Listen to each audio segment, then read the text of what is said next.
Assalamualaikum warahmatullahi wabarakatuh. Nah, teman-teman semuanya, balik lagi nih ke acara yang paling ditunggu-tunggu, yaitu acara Dental Podcast.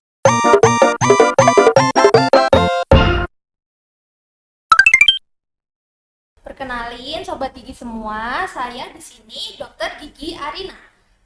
Di sini hari ini saya sebagai host. Nah, topik kali ini tuh apa sih? Topik kali ini itu paling ditunggu-tunggu. Kenapa paling ditunggu-tunggu? Karena bisa dibilang topik kali ini itu kita membahas salah satu bidang di kedokteran gigi yang masih jarang banget peminatnya, ya nggak? Kali ini, di Dental Podcast kali ini kita mau membahas tentang odontologi forensik. Nah, teman-teman tahu nggak sih odontologi forensik itu apa? Nanti kalau mau tahu lebih lanjut, tonton sampai akhir ya. Sekarang kita kenalin nih narasumber kita yang paling jago. Selamat datang, dokter! Assalamualaikum. Oke, saya Dr. Gigi Ken Sekar Langit. Saya dosen di Unisula sebagai pengampu odontologi forensik. Nah, ini Dokter Ken ini salah satu dosen odontologi forensik ya, Sobat Gigi di FKG Unisula. Nah, kalau saya mau tanya-tanya nanti dok, kira-kira boleh nggak nih? Boleh banget. Nah, kalau saya pertamanya tanya apa dulu ya enaknya ya? Kesibukannya Dokter Ken akhir-akhir ini apa sih?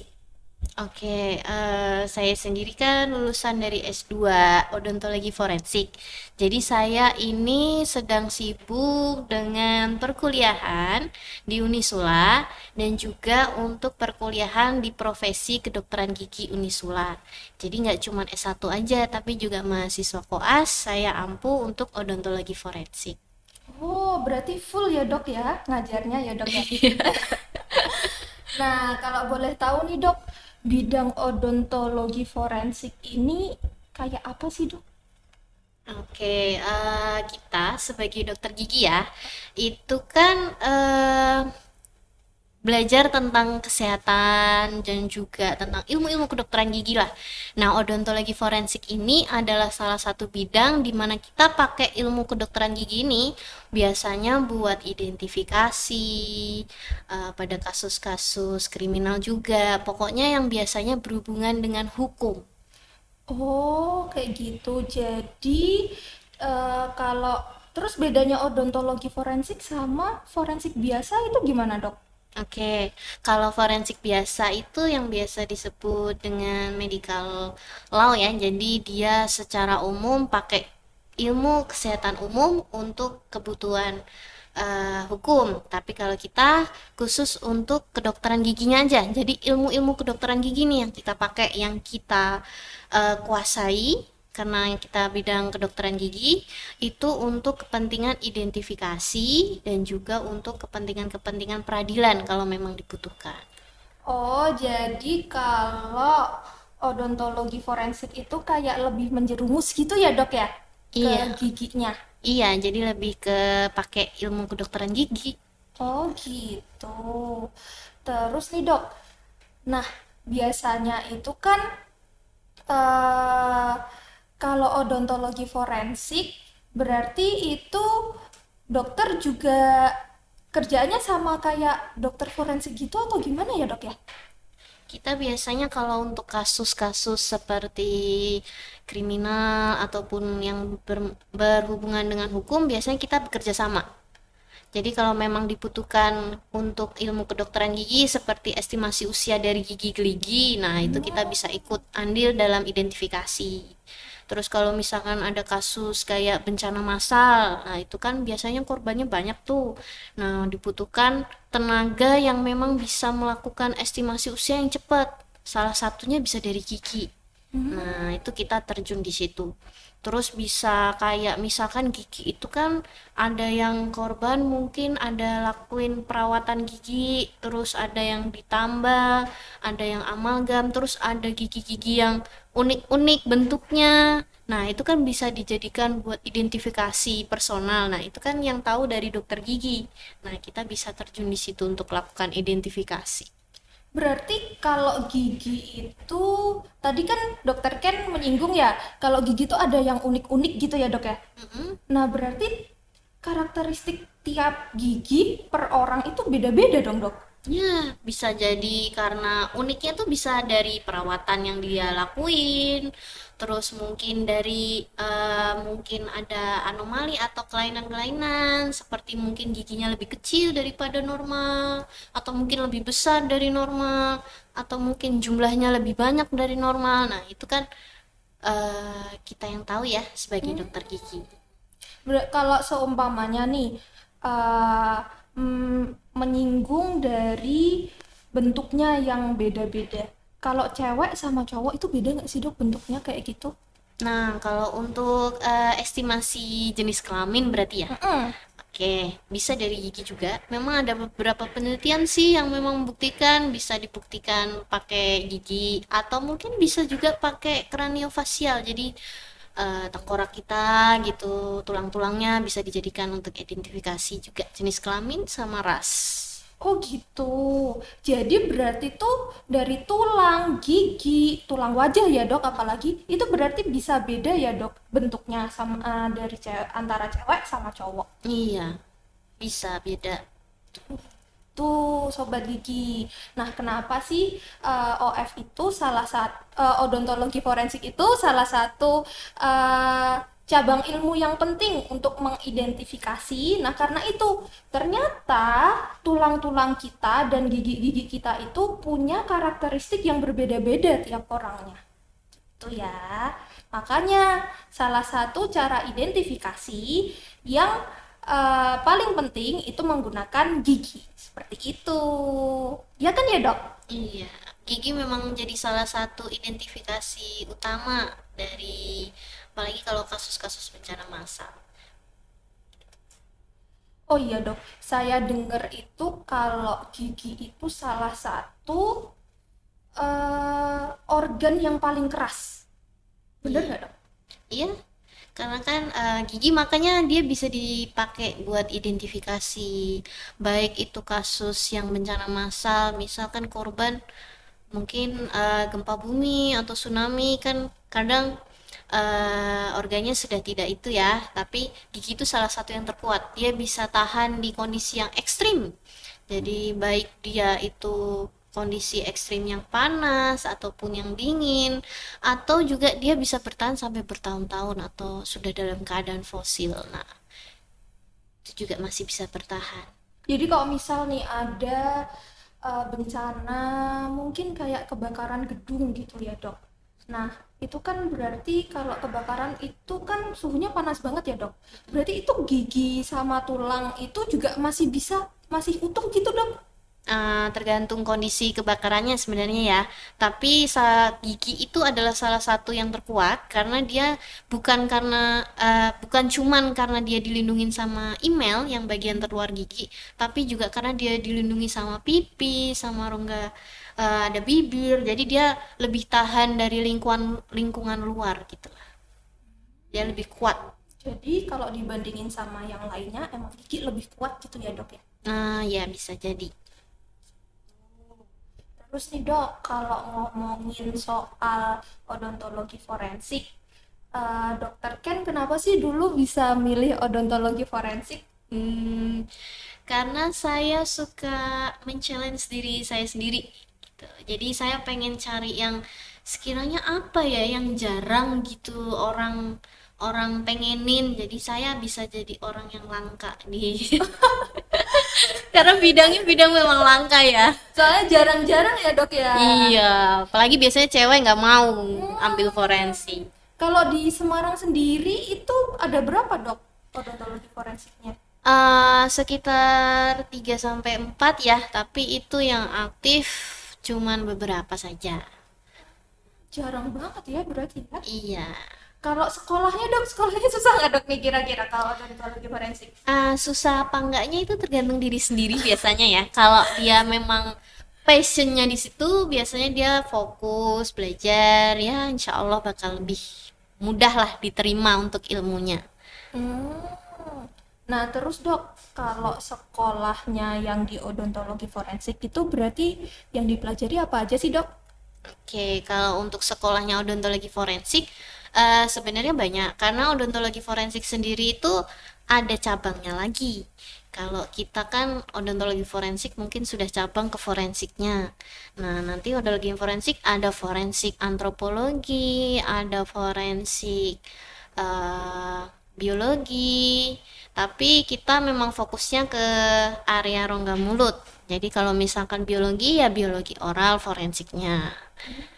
Itu sih sebenarnya banyak macamnya, cuman kita untuk kedokteran gigi pada mahasiswa S1 dan juga koas itu fokus pada untuk pengisian odontogram dan juga untuk estimasi usia dari gigi-gigi. Kalau dari eh, estimasi usianya itu dok, berarti apakah hanya bisa satu usia aja? Maksudnya, oh kalau ini berarti usianya segini atau ada beberapa kemungkinan gitu dok? Ada banyak kemungkinan ya, karena usia sendiri kan ada usia anak-anak, ada usia remaja, ada usia dewasa. Nah, itu contoh kalau misalkan kita di kedokteran gigi, usia anak-anak itu kan waktu usia dia masih tumbuh kembang tuh. Nah, itu bisa dilihat dari radiologi juga. Itu jadi bisa ngestimasi nih, dokter gigi kan tahu tuh erupsi gigi kapan. Nah, itu biasanya makanya dokter gigi tuh bisa cepat estimasi usia karena dia seharusnya hafal tahapan erupsi gigi kapan tuh. Kalau misalkan korban ini sudah tumbuh nih gigi gerahamnya, berarti usianya estimasinya berapa. Kalau usia remaja biasanya pakai gigi pertumbuhan M3, gigi geraham yang terakhir, gigi bungsu. Terus kalau misalkan dewasa, biasanya kita pakai kayak perubahan-perubahan yang udah terjadi di rongga mulut. Jadi kayak giginya terkikis, giginya goyang, dan lain sebagainya. Itu ada metode-metodenya sendiri. Gitu. Itu berarti juga dipelajari ya dok di odontologi forensik. Iya. Kalau berarti tadi kan estimasi usia, terus estimasi ras, terus estimasi kelamin, jenis kelamin juga ya dok ya, bener ya? Mm-mm. Nah, kalau dari selain dari mengestimasi itu, apalagi sih dok yang dipelajarin? Kalau tadi kan ada antropologi atau apa itu, gimana ya dok? Nah, itu biasanya dari tulang-tulang. Biasanya kalau memang sudah contoh nih kasus, kalau misalkan korban sudah tinggal tulang aja. Nah, itu kan dari antropologi contoh estimasi jenis kelamin dari kepala. Nah, tulang kepala. Nah, itu contoh dari bidang antropologi. Oh gitu. Estimasi ras itu contoh antropologinya. Tapi bagian kepalanya aja kraniofacial. Kalau dari sekolahnya nih dok, Mm-mm. nah sekolahnya berarti kalau odontologi forensik itu maksudnya S2 atau spesialis ya dok? Ada S2, ada spesialis. Loh, ada dua-duanya? Ada. Bedanya apa kayak gitu? Mungkin kalau yang S2 itu buat yang bukan dokter gigi.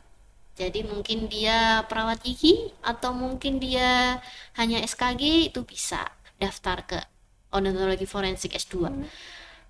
Untuk yang SP pasti khusus dong untuk yang sudah dokter gigi profesi. Oh gitu. Tapi dari apa yang dipelajari apakah sama dok?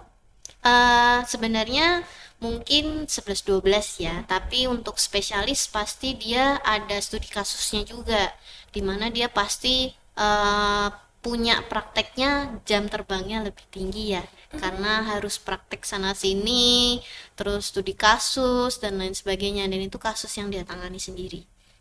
Nah kalau dokter Ken, ini berarti lulusan S2 odontologi forensik atau lulusan spesialis dok? Saya baru lulusan S2 nih. Nah, ada rencana buat lanjut gak dok ke spesialisnya? Insya Allah kalau memang diberikan waktu dan diberikan rezeki, insya Allah tahun depan. Amin, amin. Tahun depan ya dok ya? Insya Allah. Oh, nah kalau dari sekolahnya tadi itu kan ada dua S2 sama spesialis. Kalau ke spesialis itu apakah harus S2 dulu atau gimana sih dok? Bisa ambil langsung spesialis. Sebenarnya untuk prosesnya sendiri saya kurang paham ya. Cuman memang kalau yang spesialis dikhususkan hanya untuk profesi dokter gigi saja. Karena memang kan kita khusus pakai ilmu kedokteran gigi. Jadi yang memang sudah harus bidangnya ya ahli. Kalau S2 masih bisa terima buat yang masih SKG atau mungkin perawat gigi itu masih dibuka karena dia hanya membutuhkan ijazah S1 aja.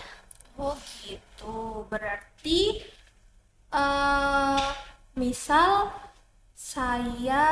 misal temen-temen di rumah, sobat gigi di rumah gitu ya dok, atau dari teman-teman kita yang masih belum lulus dari koas gitu, berarti boleh dong dok masuk Hmm, S2-nya. boleh aja, cuman bisa apa enggaknya saya tidak menjamin karena kan ada harus datang ke sana dan sekolahnya juga nggak di Semarang. Jadi kalau misalkan harus bagi waktu dengan koas sepertinya nggak susah karena beda kota. Oh gitu. Berarti kalau dari sekolahnya sendiri juga masih jarang dok. Iya, masih jarang. Oh, di Semarang belum ada ya dok ya? Semarang belum ada. Ah, Baru ada satu di Indonesia. oh baru ada satu. Iya.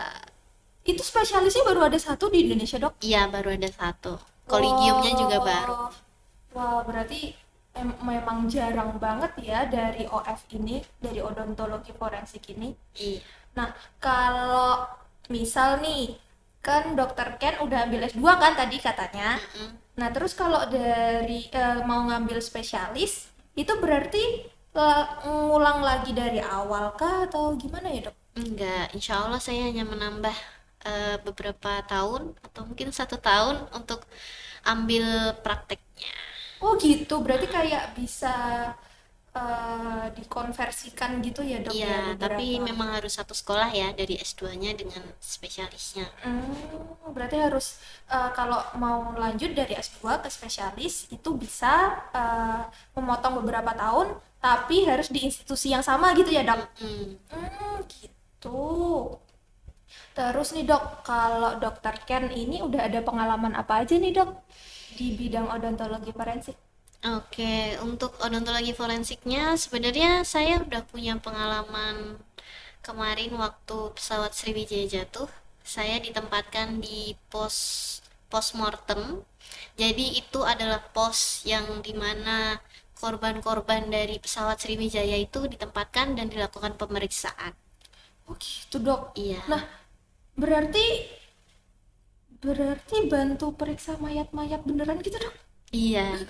Oh, nyeremin nggak dok kayak gitu dok? Sebenarnya enggak ya.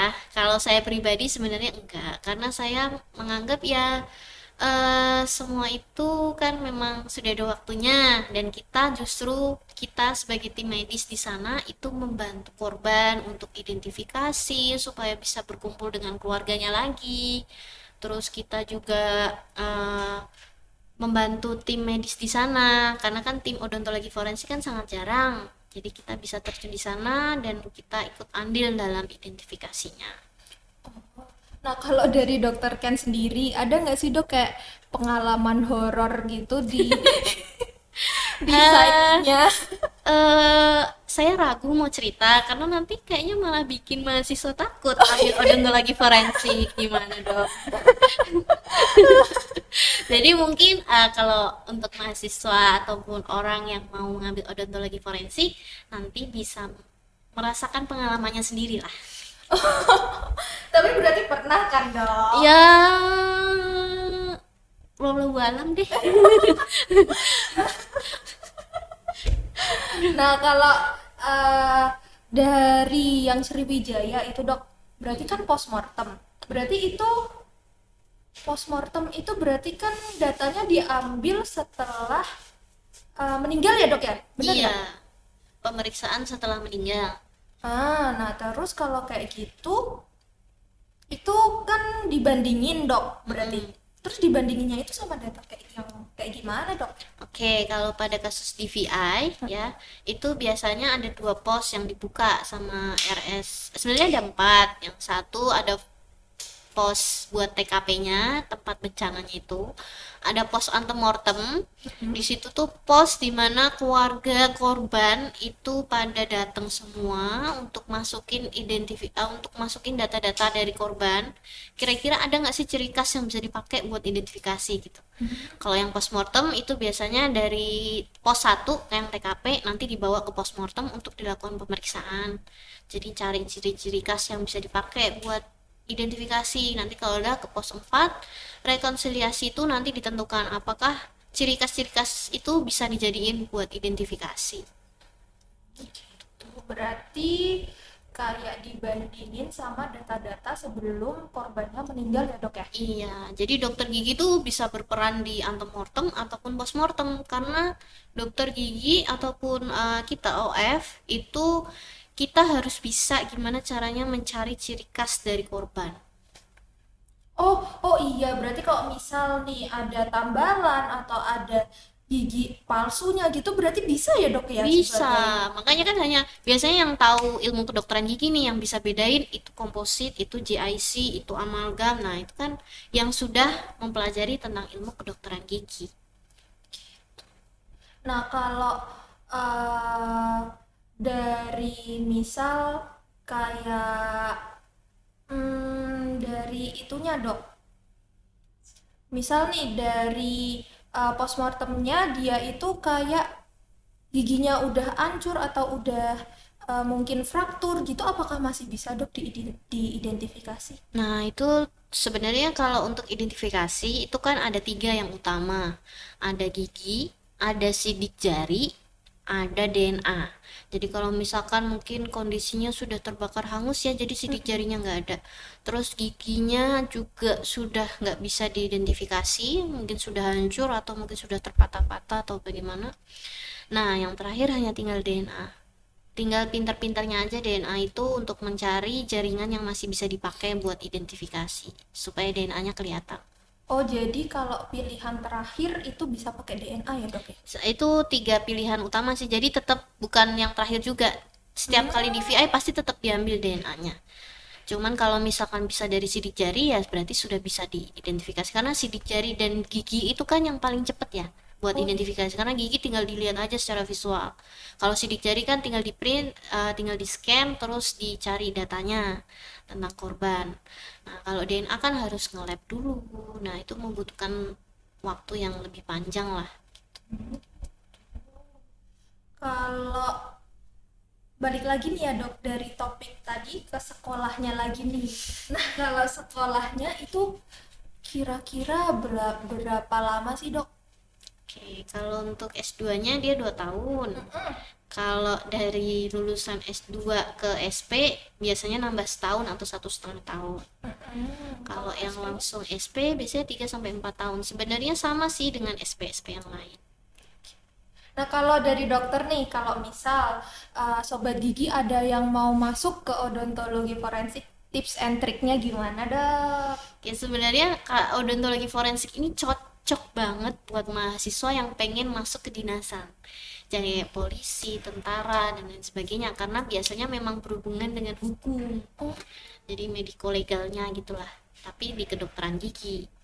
Jadi kalau misalkan tips and triknya ya pastikan dia itu memang punya passion di situ karena kalau misalkan bukan forensik aja ya tapi semua passion yang mau dia ambil pasti dia harus niat dulu nih karena setiap bidang kan punya kesulitannya masing-masing ya.